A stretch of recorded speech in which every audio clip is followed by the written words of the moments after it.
একটা অবাক করা বিষয় আমি আপনাদের সাথে আজকে শেয়ার করব। আমি তো অনেকগুলো ব্যাপার নিয়ে আপনাদের সাথে কথা বলি এবং ভিডিও বানাই।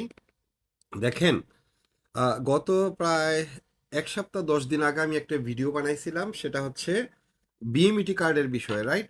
তো আপনারা হয়তো অনেকে আমার ভিডিওটা দেখেছেন, আর যদি না দেখে থাকেন আমার এই আইডিতে ঢুকে আমার রিলসগুলাতে ঢুকে আপনার প্রথম পিন করা যে ভিডিওটা এটা একটু দেখে নেবেন, আর যদি ভিডিওটা মনে করেন প্রয়োজনীয় শেয়ার করে দিবেন। বিএমইটি কার্ডের বিষয়ে আমি বলছিলাম যে যাদের যাদের আপনাদের এই বিএমইটি কার্ড আছে বা প্রবাসী কার্ড বলেন অনেকে, হ্যাঁ, এটা তো এখন অনলাইন পাওয়া যাচ্ছে না, আগে আমরা পেতাম। যারা অনেক আগে বাহরাইনে আসছেন তাদের সকলকে দেওয়া হয়েছে এবং অন্য দেশেও গেছেন তাদেরকে দেওয়া হয়েছে। তো ভিডিওটা বেশি বড় করব না। দেখেন, এই বিএমইটি কার্ডের বিষয়ে আমি বলছিলাম যে যাদের এই বিএমইটি কার্ডগুলো আছে আপনারা অবশ্যই সুন্দর করে ফটোকপি করে সামনে এবং পিছে এগুলো আপনাদের বাসায় ফ্যামিলির কাছে রেখে দিবেন। এবং পাশাপাশি যে জিনিসটা মোস্ট ইম্পর্টেন্ট সেটা হচ্ছে আপনার যে পুরনো পাসপোর্ট, যে প্রথম আপনি বাহরাইনে বা বাইরে আসছিলেন যখন বিএমইটি কার্ডটা আপনাকে দিয়েছে, ওই রেকর্ডগুলা প্রথমে কোন দিন আপনারা বাহরাইনে বা বিদেশে আসছিলেন এবং ওই দিকের যে স্টাম্পগুলা এয়ারপোর্টের বাংলাদেশে এবং বাহরাইনে আসার পরে এবং ভিসা লাগানোর পরে যে স্টাম্পগুলা, এই জিনিসগুলা ফটোকপি করে একটা ফাইলে করে আপনাদের ফ্যামিলিতে রেখে দিবেন। সেম জিনিসটা দেখেন, এক ভাই ভুক্তভোগী আজকে গতকাল আমার দোকানে আসছে। উনি বলল যে ভাই আমি তো বাহরাইনে থাকি, আপনার এই ভিডিওগুলো দেখছি, এবং উনি আমার পরিচিত। কয় আগে তো আমরা এই জিনিসটা বুঝি নাই।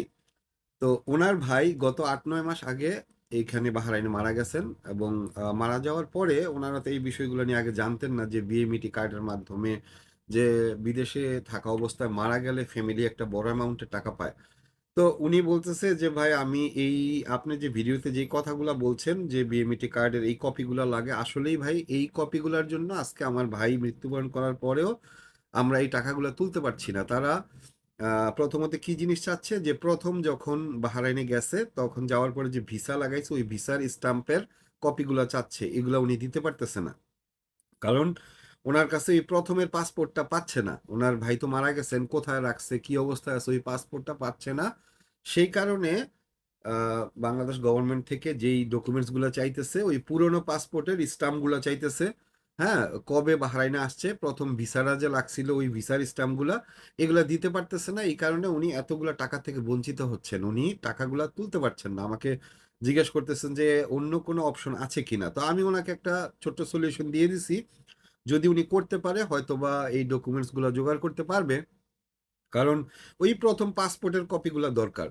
তো এই প্রথম পাসপোর্টের কপিগুলো যদি আপনার কাছে না থাকে, আমরা যখন যে কোনো দেশেই যাই না কেন, বাংলাদেশের যে ম্যান পাওয়ার অফিস আছে কাকরাইলে, সেই ম্যান পাওয়ার অফিসে যদি আপনি কিছু রেফারেন্স দিতে পারেন ওনার এর পরবর্তী, যেমন ওই সময় যে পাসপোর্টটা বানাইছে ওই পাসপোর্টটা পরে যেই পাসপোর্টটা বানাইছে সেই সেকেন্ড পাসপোর্টের ভিতরেই কিন্তু পুরনো পাসপোর্টের নাম্বারটা থাকে। তাহলে ওই পুরনো পাসপোর্টের নাম্বারের রেফারেন্স ধরে আপনারা যদি বাংলাদেশের ম্যান পাওয়ার অফিসে যান বা কাউকে পাঠান, হয়তো বা কিছু টাকা পয়সা খরচ করলে ওই রেকর্ডগুলো উনি পাবেন। আর যদি ওনার পুরনো পাসপোর্টে কবে আসছেন বাহরাইনে এই রেকর্ডগুলো না পায়, তাহলে কিন্তু এই টাকাগুলো তুলতে পারবে না। আর এমনিতেই বুঝেন যে সরকারের কাছ থেকে কোনো টাকা পয়সা তুলতে গেলে কিন্তু আপনার প্রপারলি ডকুমেন্টস না দিতে পারলে আপনাকে দিবে না। তো এর জন্য আমি সবাইকে বলি ভাই, আপনারা আবারও নতুন করে ছোট্ট করে বলি, যাদেরই পাসপোর্ট এখনো পর্যন্ত আছে পুরনো পাসপোর্ট, এখন পর্যন্ত ধরেন 2টা বা 3টা পাসপোর্ট চেঞ্জ করে ফেলছেন, তারপরও আপনাদের সেই পুরনো পাসপোর্টটা যদি বাসায় থাকে, এগুলা প্রত্যেকটা প্রথম পেজ এবং প্রথমের যে ভিসার কপি এই জিনিসগুলার প্রত্যেকটা ফটোকপি করে করে এই ফাইলগুলা আপনি শুধু নিজের কাছে রাখবেন না, আপনার ফ্যামিলির কাছে কিছু ডকুমেন্টসগুলো পাঠায় রাখবেন, এটা যেন যত্ন করে রাখে। কারণ আমাদের প্রবাস জীবনে পাসপোর্টটা খুবই ইম্পর্টেন্ট এবং আমাদের এই রেকর্ডগুলা খুবই ইম্পর্টেন্ট। এই প্রত্যেকটা রেকর্ড আপনারা ফাইল আকার করে আপনার ফ্যামিলিতে এক কপি রেখে দিবেন, আপনার নিজের কাছে রেখে দিবেন। তো প্রবাসীরা আশা করি এই জিনিসগুলা করবেন।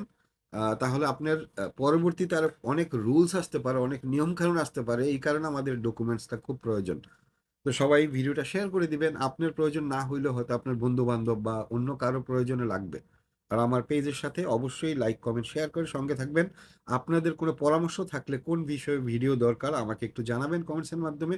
পরবর্তী ভিডিও ইনশাল্লাহ এই ধরনের একটা ইম্পর্টেন্ট টপিক নিয়ে আসবে। আসসালামু আলাইকুম।